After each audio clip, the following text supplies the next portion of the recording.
राधे राधे। जय श्री कृष्णा। पानी की उत्पत्ति की कथा।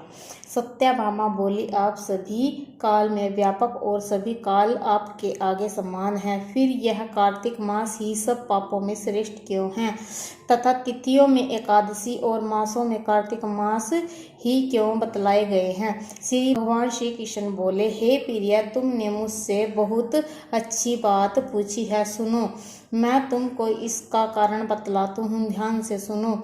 इस प्रकार एक बार महाराज बेन के पुत्र राजा पृथु ने प्रश्न के उत्तर में देव ऋषि नारद से प्रश्न किया था, और श्री नारद जी ने उसे कार्तिक मास की महिमा बतलाई थी। राजा पृथु के प्रश्न के उत्तर में देव ऋषि नारद ने कहा था, हे राजन, एक समय शंख नाम का एक राक्षस बड़ा बलवान था और अत्याचारी हो चुका था।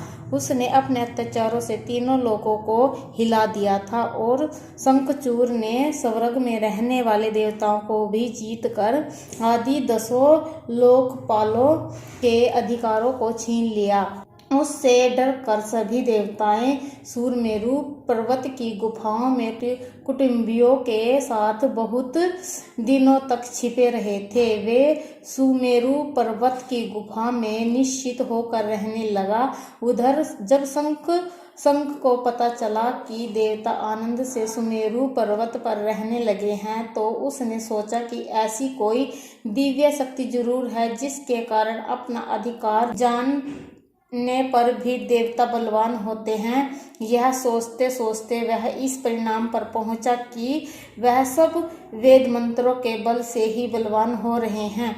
अगर इनसे वेद छीन लिया जाए तो वे अपने आप को निर्बल हो जाएंगे। देव ऋषि नारद बोले, एक ऐसा सोचकर असुर शंख ने भगवान विष्णु को सोते हुए देखकर सत्यलोक में वेद चुराने के लिए पहुंचा। उसको आता देखकर भगवान विष्णु ने उसकी नियत जानकर उसके डर में मारे बीज मंत्रों के साथ समुद्र के जल में छिप गए।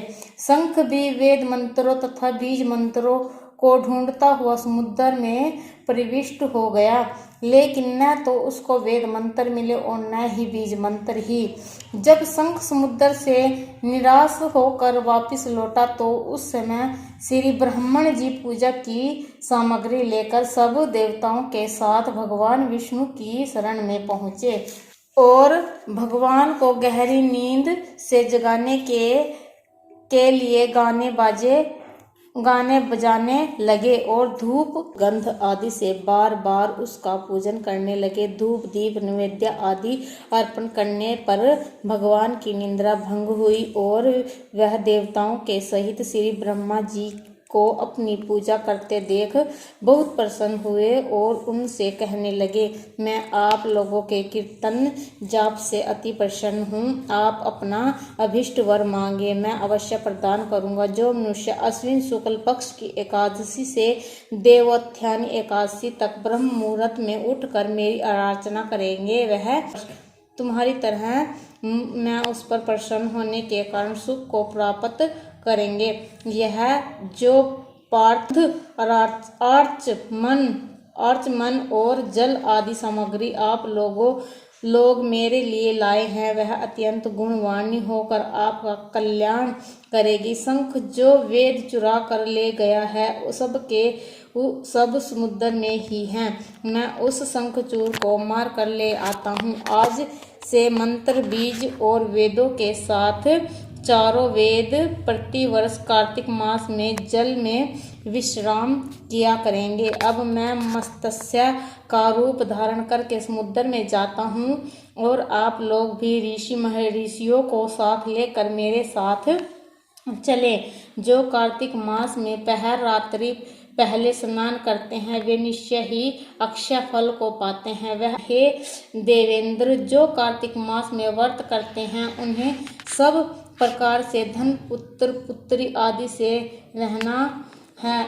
धनपति कुबेर, मेरी आज्ञा अनुसार तुम उनका धन धान्य बढ़ाते रहना, क्योंकि इस प्रकार का आचरण करने वाले प्राणी मेरा रूप धारण करके जीवन मुक्त हो जाता है। जन्म से लेकर मरने पर्यंत जिसने विधि पूर्वक जिसने व्रत कर लिया है वह आप लोगों का भी पूजनीय है। आप लोगों ने मुझे कार्तिक शुक्ल एक पक्ष की एकादशी तिथि को जगाया है, इसलिए यह एकादशी मान्य है और मुझको बड़ी प्रिय है।